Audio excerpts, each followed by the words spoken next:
I'm still working inside that progress file, alphachannel.tiff. And with my selection outline ready and waiting inside the image window, if it isn't for you, you would go to the channels panel and you would control click or command click on the General Ellipse Alpha channel in order to load up that selection. But once you've got it, switch over to the layers panel and let's go ahead and create a new adjustment layer. And I'm going to do that by bringing up my adjustments panel, which I can do either by clicking on the black white icon here or choosing the adjustments command from the window menu. And I want to create a hue saturation layer. So I'll go ahead and Alt-click or Option-click on the second icon here in the second row. And that way I can name the layer as I create it. And I'm going to call this Cherry Red. And I know I've been promising to make the Ellipse Fire Engine Red, but that's too long of a name. So Cherry Red it is. I'll click OK.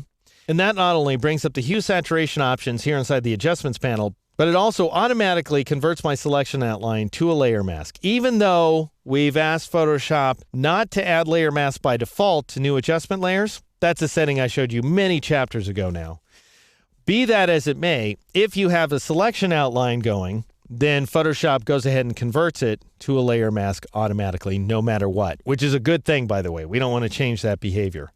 All right, I'm going to tab to the saturation option, and I'm going to increase that saturation value like crazy. I'm going to take it up to 80. I can't take it up to plus 100 because then it'd look ridiculous. But I want it to look pretty darn over the top. So 80 is my setting of choice. However, that ends up bringing out a lot of yellow inside of this highlight region right here. So what was formerly gold in that dark lipstick becomes yellow. I don't want that, so I will shift tab back to the hue value right there. And I want to shift these yellows back toward red.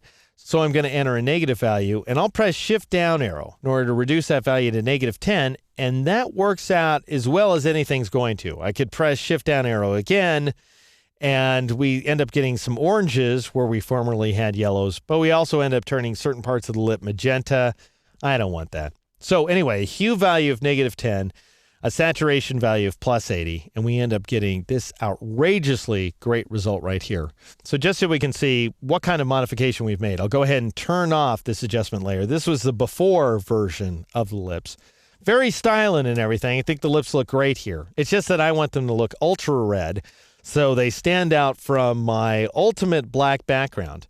And that's the effect I was able to achieve using this hue saturation layer. In the next exercise, I'll show you how to refine this layer mask so we're not painting in the teeth.